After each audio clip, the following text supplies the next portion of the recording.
Mentre i portuali continuano con le proteste, il comune si schiera a loro fianco. Governo e regione hanno le idee chiare sui progetti e vogliono andare avanti per far ripartire il porto di Venezia.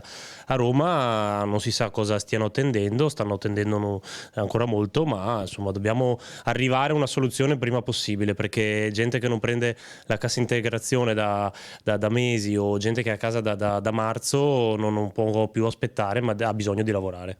Lunedì il sindaco Brugnaro porterà la mozione della maggioranza al comitatone. Che chiede naturalmente i temi fondamentali del porto, quindi una decisione seria e chiara per quanto riguarda le navi da crociera, la manutenzione dei canali, le concessioni e tutta un'altra serie di temi legati al porto che non si possono più prorogare. Quindi queste sono le richieste del comune, in accordo anche con la regione. Adesso aspettiamo che Roma ci dia un segnale. Sappiamo bene che quando le decisioni sono prese da Roma sono sempre difficili, ecco, però sta diventando imbarazzante perché ormai è da troppi anni che la situazione va avanti e anche quando passerà, speriamo presto, l'emergenza Covid, se non si trovano soluzioni la crisi resterà per il porto. Tomaello auspica al più presto l'arrivo di un presidente per il porto, il cui nuovo commissario è il provveditore Cinzia Zincone. È che è una persona che ha lavorato bene a Venezia, si è dimostrata anche molto seria, ecco.